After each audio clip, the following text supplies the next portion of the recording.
Hello everyone. आज मैं chemistry PGT previous paper आपके सामने लेके आई हूँ और हम लोग सिर्फ क्वेश्चन नहीं देखेंगे, क्वेश्चन को सॉल्व करते हुए चलेंगे। और ये जो पेपर मेरे सामने है ये केंद्रीय विद्यालय का है, केवीएस पीजीटी केमिस्ट्री का है। आपको पता है जो केवीएस और एनवीएस का केमिस्ट्री पीजीटी का एग्ज़ाम होता है उसमें 2 पेपर आते हैं, एक जीके जनरल अवेयरनेस, वो पेपर सबका कॉमन होता है, और एक अपना सब्जेक्टिव होता है। तो जिसका भी केमिस्ट्री सब्जेक्ट है उसके लिए ये पेपर है। क्वेश्चन ध्यान से देखिएगा। ये इसमें मैं अगर आप स्टार्टिंग के क्वेश्चन देखेंगे तो इतने अच्छे क्वेश्चन आए हैं, एक्चुअली आए तो उसी से हैं जो आपके यूपी पीजीटी है हमारे सिलेबस से, पर बहुत ही अच्छा क्वेश्चन है। आप देखेंगे अगर आप कर ले जा रहे हैं, मैं आपके सामने जो क्वेश्चन पेपर मेरे सामने है बुकलेट, इसमें 80 क्वेश्चन केमिस्ट्री के हैं।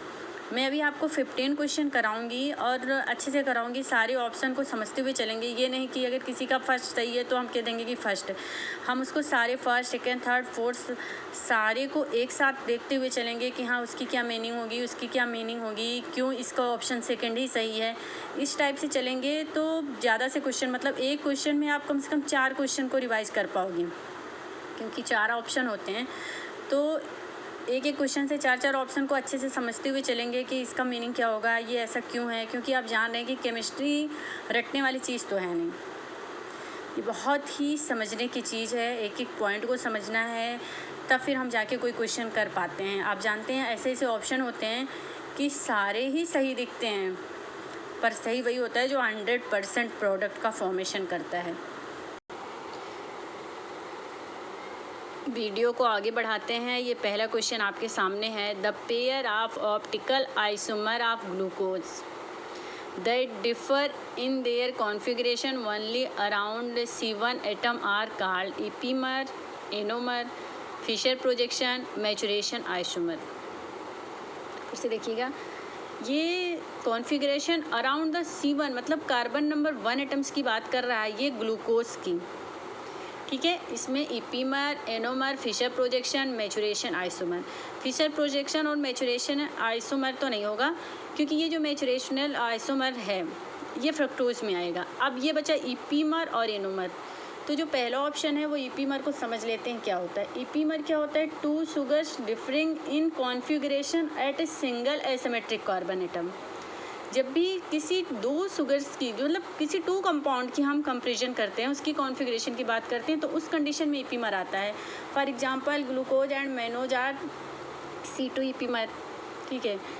अब ये 3 ऑप्शन तो गए, अब आया एनोमर आपका, क्योंकि एक ही कंपाउंड ग्लूकोज की बात कर रहा है और कार्बन 1 एटम्स के अराउंड कर रहा है, तो ऑप्शन आपका एनोमर होगा।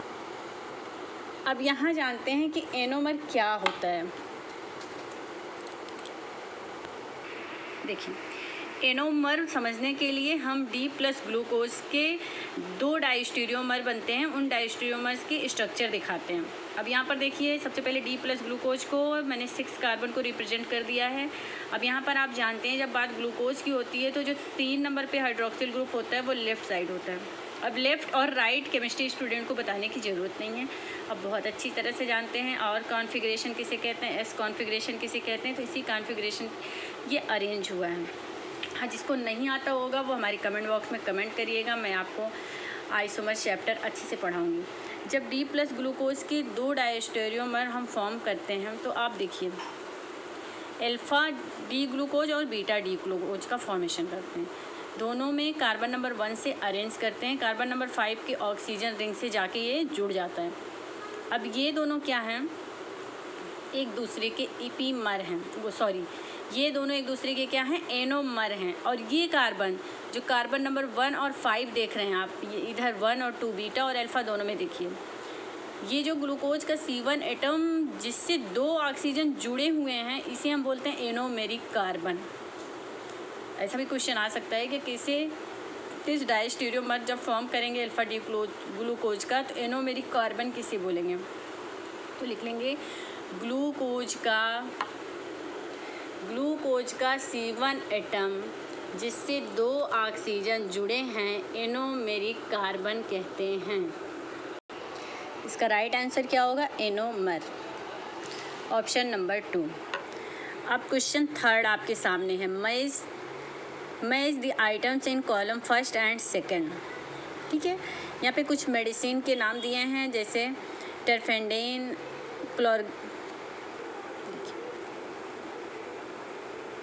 एक साइड कॉलम सेकंड में मेडिसिन के नेम दिए हैं और कॉलम फर्स्ट में दिया है उसका इफ़ेक्ट, मतलब कि किस मेडिसिन को किस टर्म में यूज किया जाता है। जैसे कॉलम सेकंड से देखते हैं, पहला क्या दिया हुआ है आपका, टरफेनाडिन। अब जान लेंगे टरफेनाडिन क्या होता है। ये एक एलर्जिक होता है, ये एलर्जिक कंडीशन में यूज किया जाता है। ठीक है, एलर्जिक कंडीशन में यूज किया जाता है, मतलब इसका ऑप्शन नंबर 3 सही होगा, सी, एंटीहिस्टामिन्स। सेकेंड वाला देखेंगे, सेकेंड में क्या है, क्लोरोजाइलिनॉल। अब ये जो क्लोरोजाइलिनॉल होता है ये एक एंटीसेप्टिक होता है। ठीक है, एंटीसेप्टिक, इसे ध्यान से देखिएगा, इसको एंटीसेप्टिक के टर्म में यूज करते हैं। और जो इसके थर्ड में है क्लोरोडियाजिपोक्साइड, ये स्लीपी मोमेंट के लिए यूज होता है, स्लीपी मतलब रिलैक्स के लिए, एंजाइटी के केस में होता है। और फोर्थ देखेंगे सल्फिनिलामाइड। सल्फिनिलामाइड क्या होता है, एक एंटीबायोटिक होता है, इसे आप एंटी फंगल के टर्म में भी यूज कर सकते हैं। ठीक है, फिर से देखेंगे, सारे दवाओं के नाम देखेंगे और अच्छे से समझेंगे। टरफेनाडिन ये है, टरफेनाडिन के टर्म किस टर्म में यूज करते हैं, हमने आपको बताया कि ये क्या करते हैं, एलर्जिक कंडीशन में यूज किया जाता है। एलर्जिक मतलब हो गया एंटीहिस्टामिन। सेकंड जो है वो है क्लोरोजाइलिनॉल। क्लोरोजाइलिनॉल क्या है, एंटीसेप्टिक होता है और ये सर्जिकल टाइम स्किन में यूज किया जाता है, डिसइंफेक्शन के टर्म में यूज किया जाता है। ये भी पॉइंट नोट करेंगे, स्किन डिसइंफेक्शन एंड सर्जिकल। और क्या है कि इसको घाव को धुलने में भी इस मेडिसिन का यूज किया जाता है। ठीक है, फोर्थ क्या है, क्लोरोडियाजिपोक्साइड, नोट करते हुए चलेंगे, एंजाइटी के टर्म में यूज करते हैं, मीन्स ऑप्शन नंबर 1 सही है। सल्फिनिलामाइड क्या है, एंटीबायोटिक भी होता है, एंटी फंगल भी होता है, तो इसका क्या है, ऑप्शन नंबर 2, फोर्थ का ऑप्शन नंबर 2।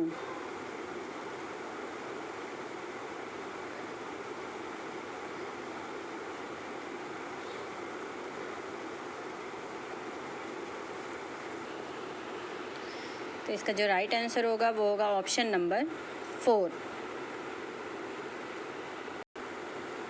नेक्स्ट क्वेश्चन है, poly ethylene glycols are used in the preparation of soap, detergent.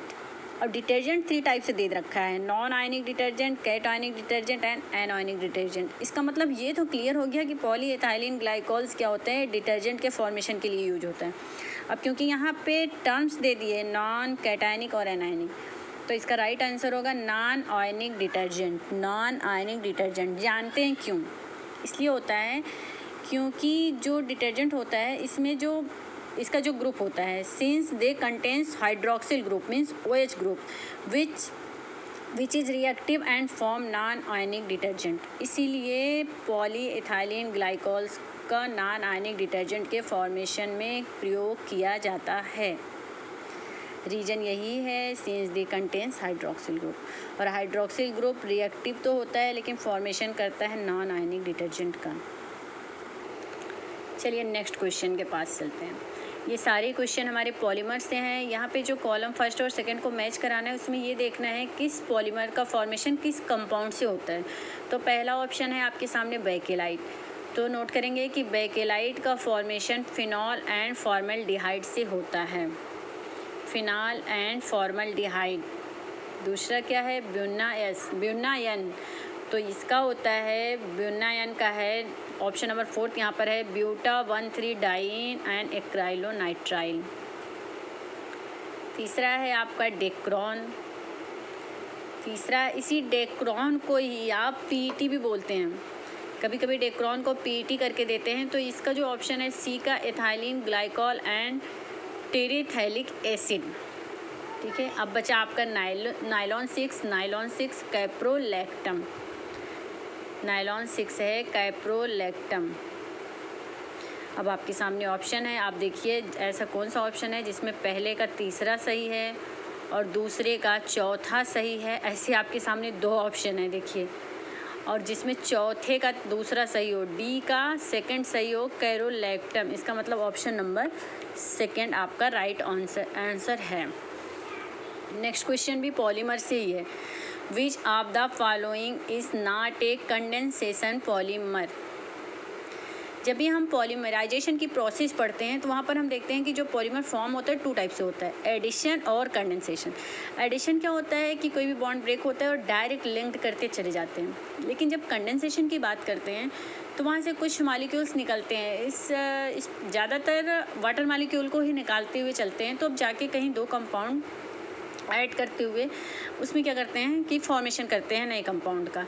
तो जहाँ पर है, अगर आप देखिए सीधे आपके सामने टेफ्लॉन दिख रहा है, ऑप्शन नंबर 3। टेफ्लॉन क्या है? CF2 टेट्राफ्लोरोकार्बन।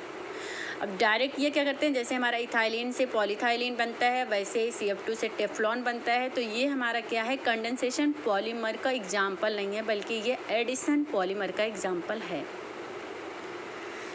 नेक्स्ट बहुत ही इंपॉर्टेंट क्वेश्चन है, केमिस्ट्री में भी आ सकता है, इसको आप बायोकेमिस्ट्री का क्वेश्चन बोल सकते हैं। क्योंकि the most steroid hormone present in animal is insulin, thyroxine, adrenaline and cholesterol. Actually क्या होता है कि जो एनिमल में सबसे नॉर्मल स्टेरॉयड या जो भी कॉमन पाया जाता है वो है स्टेरॉल, और स्टेरॉल से आपको ऑप्शन में दिख रहा है कोलेस्ट्रॉल। बट ऐसे डायरेक्ट तो कोलेस्ट्रॉल कह नहीं सकते हम, तो हम क्या करते हैं, चीज़ों को समझते हुए चलते हैं। एक्चुअली ऑप्शन तो कोलेस्ट्रॉल ही सही है। अब जो इंसुलिन है, थायरॉक्सिन है और एड्रेनलिन है, ये सबको पता है ये हार्मोन्स है जो ह्यूमन बॉडी में होता है, थायराइड ग्लैंड से, एड्रेनल ग्लैंड से, और इंसुलिन आपका पैंक्रियाज से है। अब ये जो स्टेरॉल होता है, कोलेस्ट्रॉल हार्मोन्स, इसका वर्क क्या होता है, ये plays the important roles in the function of membrane. ये मेम्ब्रेन के फंक्शन में इसका बहुत ही इंपॉर्टेंट रोल होता है। और ये बना किसका होता है, ये कंपाउंड ऑफ द फास्फोलिपिड्स, ये फास्फोलिपिड्स के कंपाउंड्स होते हैं जिसका मेम्ब्रेन फॉर्मेशन में एक बहुत इंपॉर्टेंट रोल करते हैं। अगर कोलेस्ट्रॉल ना दे, सिर्फ स्टेरॉल दे तो भी आपका ऑप्शन सही होगा, क्योंकि स्टेरॉल कॉमन हार्मोन्स हैं जो एनिमल्स में पाया जाता है। नेक्स्ट क्वेश्चन की तरफ बढ़ते हैं, ये भी आपका बायोकेमिस्ट्री से ही है। इसमें क्वेश्चन है, out of the following vitamins which one are solvable in oil and fats but insolvable in waters. तो बहुत अच्छा आपको हमेशा से ही याद है कि वाटर सॉल्वेबल विटामिन होते हैं vitamin B and vitamin C. ऐसा जो ऑप्शन जिसमें फर्स्ट और सेकंड का ऑप्शन ना हो वही आपका सही है, यानी विटामिन बी और विटामिन सी को हटा देंगे तो आपका ऑप्शन नंबर 3 राइट आंसर हो जाएगा। ठीक है, नेक्स्ट क्वेश्चन। नेक्स्ट है, when zeolite which is hydrated sodium aluminate silicate is treated with hard water the sodium ions are exchange with. Question देखेंगे, पहले उसने दिया हार्ड वाटर। आपको पता है कि वाटर की हार्डनेस जो होती है वो कैल्शियम और मैग्नीशियम के सल्फेट डिजॉल्व होते हैं, इसीलिए वाटर आपका क्या होता है, हार्ड वाटर होता है। इसको आप परमानेंट हार्ड वाटर बोलते हैं, जिसमें कैल्शियम और मैग्नीशियम के सल्फेट डिजॉल्व होते हैं। और इस परमानेंट हार्ड वाटर को क्लीन करने के लिए हम लोग जो क्लींजिंग एजेंट यूज करते हैं वो होता है जियोलाइट। अब यहाँ पे सोडियम परम्यूटेट भी बोलते हैं, सोडियम परम्यूटेट भी बोलते हैं। तो अब ये क्या करते हैं आपका कि जब सोडियम आयन एक्सचेंज होता है तो आप इतना समझ लीजिए कि सोडियम आयन सोडियम सल्फेट में कन्वर्ट होता है। मीन्स आपके वाटर में कैल्शियम और मैग्नीशियम सल्फेट है और सोडियम परम्यूटेट सोडियम सल्फेट में बदला, तो किस आयन को एक्सचेंज करके बदलता होगा, कैल्शियम और मैग्नीशियम। इसका मतलब option number 2 is right answer. देखिए नेक्स्ट क्वेश्चन भी इसी चैप्टर से रिलेटेड है, हार्डनेस ऑफ वाटर से। इसमें टेम्परेरी हार्डनेस ऑफ वाटर की बात की गई है। Reagent use for removing temporary hardness are. तो आप जब टेम्परेरी हार्डनेस की बात करते हैं तो एक पढ़ते हैं सबसे important method, Clark method. Clark method क्या होता है कि कैल्शियम हाइड्रोक्साइड से रिमूव करते हैं। और दूसरा आप जानते हैं कि Na2CO3 ऐसा रिएजेंट है कि जो टेम्परेरी और हार्ड दोनों के लिए यूज करते हैं। इसका मतलब सेकंड और थर्ड जिसमें हो वो आपका ऑप्शन राइट है, तो राइट आंसर इज थर्ड।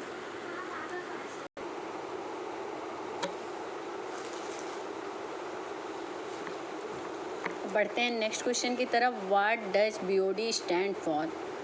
तो सारे ऑप्शन पढ़ने की ज़रूरत नहीं है। BOD को हम जानते हैं कि biological oxygen demands are biochemical oxygen demands, means represent the amount of oxygen consumed by bacteria and other microorganisms while the decomposed organic matters under aerobic condition at a specific temperature.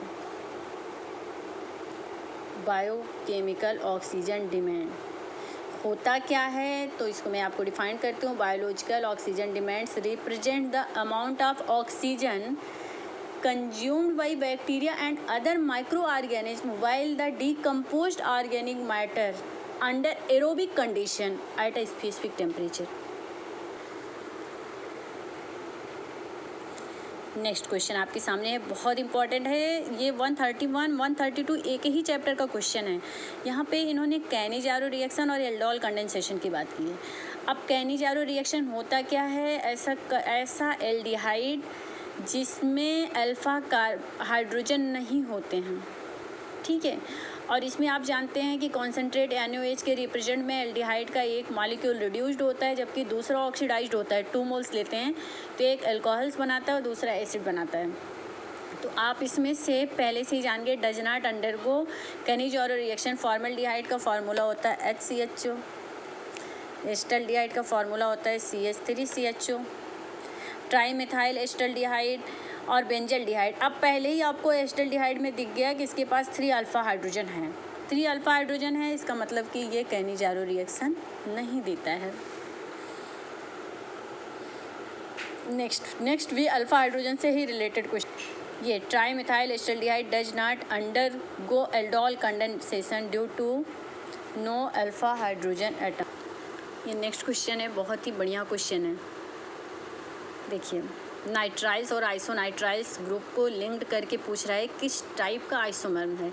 Metamers, functional isomer, chain isomer and position isomer. Metamers जानते हैं ये ether represent करता है। जब किसी के middle part से carbon atoms की चेन की काउंटिंग करते हैं तो नंबर ऑफ़ कार्बन एटम्स तो सेम होते हैं लेकिन उसकी चेन डिफर्ड होती है, तो उसको मेटामर्स बोलते हैं। आइसोमर जानते ही हैं कि आइसो मीन्स सेम, मर्स मीन्स एलिमेंट्स। ऐसी 2 कंपाउंड जिसके नंबर ऑफ़ एलिमेंट्स सेम हो बट उनकी केमिकल प्रॉपर्टीज डिफरेंट हो, उसको हम लोग क्या बोलते हैं?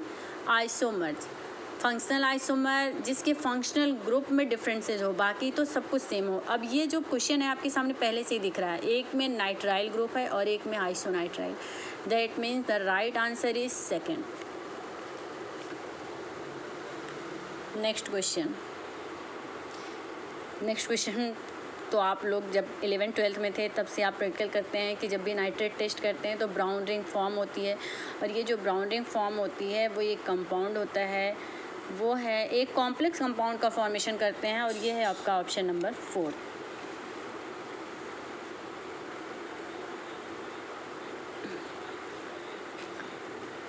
चलिए next question. Using molecular orbital theory suggest हो जाए द हाईएस्ट बॉन्ड ऑर्डर। तो यहाँ जब आप एग्जाम रूम में बैठे होंगे, एग्जामिनेशन रूम में, तो आप इतनी जल्दी तो मॉलिकुलर ऑर्बिटल्स थ्योरी तो आपके दिमाग में होती है, पर अगर आप बनाने लगते हैं तो हड़बड़ाहट में गलती कर जाते हैं। तो मैं आपको बहुत ही सिंपल ट्रिक बताती हूँ। ये मैंने लिख दिया 14, 15, 16, 17। 14 अगर कोई कंपाउंड है तो उसका बॉन्ड ऑर्डर होता है 3। जैसे 15 के साइड जाते हैं 2.5, 0.5 को डिक्रीज़ करते हुए चलते हैं। जैसे 16 के पास जाएंगे 2, 17 के पास जाएंगे तो 1.5। अब हम लोग देखते हैं कि हमने 14, 15, 16 कैसे किया है। जैसे है आपके पास ऑक्सीजन एटम्स हैं तो उसमें कितने हैं, पहला ऑप्शन देख लेंगे। 8, 8, 16 और 1 कितना हो गया, एक माइनस से आ जाए तो एक ऐड होगा तो वो हो गया 17। जैसे ऑप्शन नंबर 2 है तो 16 + 2 18 हो गया। ये कितना है, 16 -2 गया तो कितना हुआ, 14 हो गया। और ये आपका क्या हुआ, 15। अब आप ऐसे ही सारे लिख के सबका बॉन्ड ऑर्डर लिखेंगे और फिर आप उसको आसानी से अरेंज कर पाएंगे। क्या पूछ रहा है कि हाईएस्ट बॉन्ड ऑर्डर, तो थर्ड देखो 2 ऑक्सीजन है, 8, 8 + 16 और 16 में से 2 गया 14 और 14 का बॉन्ड ऑर्डर कितना होता है 3। इसका मतलब द 35 का राइट आंसर इज थर्ड। फिर से आप ट्रिक नोट कर लीजिएगा। 14 को 3 मानिएगा, उसके बाद 0.5 डिक्रीज़ करते हुए चलिएगा।